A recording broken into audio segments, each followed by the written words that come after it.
duwende o nuno sa punso.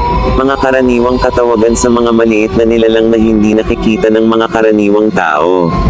Ang mga ito ay naninirahan sa gubat, puno, punso, o mga luma at malalaking tirahan na matatagpuan sa mga probinsya. Ang duwende ay nagpapakita sa mga iilang tao lang kapag ikaw ay kanilang nagustuhan. Katulad ng duwende na naninirahan sa bahay, ayon sa mga nakakakita, sila ay nakikipaglaro. Dinadala ng duwende ang taong kanyang kinaibigan sa lugar nila. Sa mga karaniwang kwento na nagpasalin-salin sa bawat henerasyon, ang kanilang lugar ay isang paraiso na di inaakala ng tao na may ganito. Puno ng ginto ang kanilang kaharian. Sila ay mahilig magkolekta ng mga iba't ibang bagay. May kasabihan ng matatanda na kapag may nawala na bagay sa iyong bahay, ito ay kinuha ng duwende, na kahit hanapin mo ay hindi makikita, at kapag napagpayahan mong huminto sa paghahanap saka ito lalabas sa isang lugar na parang walang nagyari.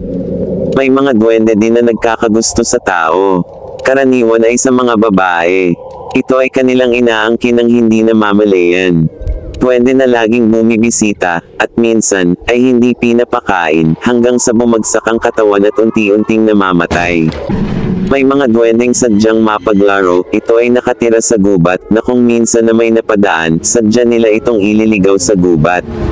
Inililipad sa himpapawid, at ibabalik kung kailan nila gustuhin. May mga duwende na sa punso naninirahan.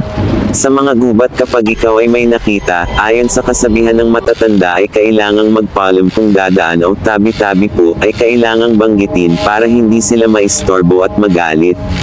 Kapag sila ay nasaktan, ito din ang kanyang ipaparamdam sa taong nanakit sa kanya. Katulad halimbawa kung sila ay iyong napilayan sa paa, ganon din ang mangyayari sa iyo. Kung sila ay tinamaan mo ng bato sa mukha, ikaw din ay magkakaroon ng mga pasa sa iyong mukha. Ibabalik nila at ipaparamdam sa iyo kung ano ang ginawa mo sa kanila. Mahilig din silang makipaglaro at magpakita sa mga bata. Kung minsan ay nakikita natin na mag-isang nagsasalita, ito ay sinasabing may kausap na duwende. May masasamang duwende at meron ding mabubuti. Ang mga pinaniniwalaang masamang duwende na nakatira sa bahay ay pinapaalis sa pamamagitan ng ritual na ginagawa ng isang albularyo. At ang mabuting duwende na nananahan sa bahay ay kanilang hinahayaan na lang. Bukod sa duwendeng itim at puti, meron pang ibang uri ang mga duwende. Ayon sa aking nakapanayam kung saan siya ay may third eye at sinabi niya sa akin na siya ay nakakita na ng duwende. Ayon sa kanya, ang itim na duwende ang mabait kabaliktaran ng sinasabi ng ibang tao. Ang pulang duwende ang pinakamasama sa lahat ng uri, duwendeng puti naman ang mapaglaro at tuso. At ang isa pang kulay ng duwende ay berde, kung saan ito ay mahilig makipaglaro sa mga bata ngunit mailap at medyo mahiyain. Kailangang suyuan. Duwendeng itim. Aking napag-alaman sa aking pakikipag-usap sa ilang tao tungkol sa mga uri ng duwende, karamihan sa kanila ay sinasabing ang duwendeng itim ang pinakamasama sa lahat.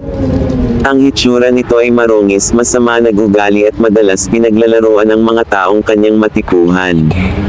Ngunit taliwas ito sa pahayag ng isa pang aking nakapanayam. Base sa kanyang kwento, ang itim na duwende ay mapaglaro at swerte. Kapag daw ikaw ay nakakita ng itim na duwende, ito ay nakapagbibigay ng swerte sa iyong buhay, ngunit wag lang silang gagambalin. Duwendeng pula. Ang pulang duwende naman ayon sa kanya ay ang pinakamatapang. Sila ay nakakatakot, at kapag nagpakita sa iyo ay maaaring may mangyaring masama sa iyo o ibang miyembro ng pamilya. Huwag makipagkasundo sa duwendeng pula sapagkat ito daw ay tuso. Maaaring kapag ikaw ay nakipagsundo ay hindi niya tuparin ang inyong usapan. Hanggat maaari ito ay iwasan. Duwendeng puti. Ang duwendeng puti ay tahimik. Kapag siya ay nagpakita, huwag kausapin dahil kapag nakuha niya ang iyong atensyon, ikaw ay paglalaroan nito. Ngunit ito ay mapaglaro lalo na sa mga bata. Kailangang mahinahon sa pakikipag-usap sa kanya. Ito daw ay may kaalaman sa panggagamot sa mga nabarang. Duwendeng berde. Mapaglaro lalo na sa mga bata. Sinasabing ito ay swerte sa sugal. Ngunit huwag magtiwala dahil kung minsan ito ay pihikan. Ito ay mailap kapag tinawag upang kausapin, kaya kailangang suyuan. Gumamit ng bata kung ito ay tatawagan o kakausapin. Marami man ang uri ang mga duwende base sa kanilang kulay at ugali, ang sabi ng matatanda at naniniwala sa kanila, ang mahalaga ay ang pagbibigay ng respeto sa kanila upang hindi maparusahan o paglaruan. Katulad natin, kailangan din nila ang respeto mula sa atin.